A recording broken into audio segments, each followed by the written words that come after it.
एक दफ़ा ना हज़रत अबू बकर सिद्दीक और जनाब उमर फारूक की ना किसी बात में शक्कर रंजी हो गई, इख्तलाफ राय हो गया। तो जनाब उमर जरा डाढ़ी तबीयत के बंदे थे, डांट दिया अबू बकर सिद्दीक को। तो सिद्दीक एक बार नरम बंदे थे, माड़े दा की काम मोहम्मद नस जाना या रोना। तो वो गा के ना तो पहले घर रोए, फिर हुजूर के पास चले गए। जनाब उमर कहते मुझे भी ख्याल आया कि यार ये मुझे नहीं करना चाहिए था। थोड़ी देर के बाद अच्छे लोग जो होते हैं उनका गुस्सा जल्दी उतर जाता है।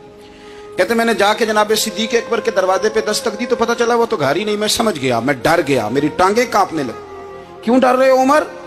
फरमाने लगे इसलिए डर रहा हूं कि अबू बकर जब अपने घर नहीं होते तो दरवाजा रसूल पे होता। मैं सदके जा रहा हूं। सारी बात तो सुना दी होगी। फरमाते मैं नबी पाक की बारगाह में पहुंचा, सामने अबू बकर बैठे हैं, पुश्त मुबारक मेरे करीम रसूल की काबे की जानब, चेहरा सिद्दीक अकबर की जानब, दोनों की गर्दनें झुकी हुई। जनाब उमर पाक फरमाते हैं कि मैं बैठा था और सोच रहा था, सलाम ली, जवाब मिला, पर गर्दनें नहीं उठाई दोनों ने, मुकद्दस गर्दनें झुकी रही। मैं सोच रहा था कि अब हुजूर मुझे डांटेंगे तो मैं सिद्दीक के पैर पकड़ूंगा, मैं अली को सिफारिशी बनाऊंगा, मैं मिन्नत करूंगा, लेकिन कोई बोले तो बात बने ना। कहते जब देर हो गई, ये सुकूत भी बड़ा मुश्किल होता है। ओहो, अगर कभी वो चुप कर जाए तो ये भी बड़ा मसला है, महबूब भी चुप कर जाए। कहते मैं बड़ा परेशान हुआ, जब मेरा कलेजा मुंह को आया ना तो जनाब उमर कहते मैं बोलने लगा तो आंसू मेरे पहले निकल गए। अल्लाहू अकबर। तो मैंने रो के कहा सोनिया भूल गया था, मैं गया था अबू बकर के घर माफी मांगने, पर ये यहाँ आ गए।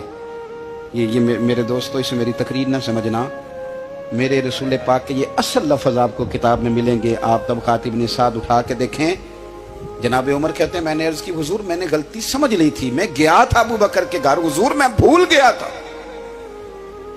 फरमाते हैं नबी पाक ने जब गर्दन मुबारक उठाई तो हुजूर की दाढ़ी आंसुओं से भरी हुई। और लफ्ज क्या थे? फरमाया उमर तुम मेरी खातर मेरे अबू बकर को माफ नहीं कर सकते थे? आप बात को समझे, ये नहीं फरमाया अबू बकर ने गलती नहीं की, फरमाया छोड़ नहीं सकते थे, तुम मेरी वजह से मेरे साहब को छोड़ नहीं सकते थे।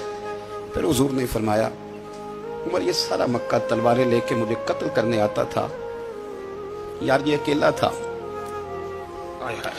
इसने खोल के बाजू कहा था कि जो हुजूर तक जाएगा मेरी लाश से गुजर के जाएगा। पर मैं दुनिया भूल जाती है, मुझे याद है अबू बकर सिद्दीक ने माल भी दिया, औलाद भी दी, मेरी खातर छोड़ नहीं सकते थे। जनाब उमर कहते हैं मैं उसके बाद समझ गया कि मेरे मुस्तफ़ा की रजा इसी में है कि अबू बकर को राजी रखा जाए। सुभान अल्लाह।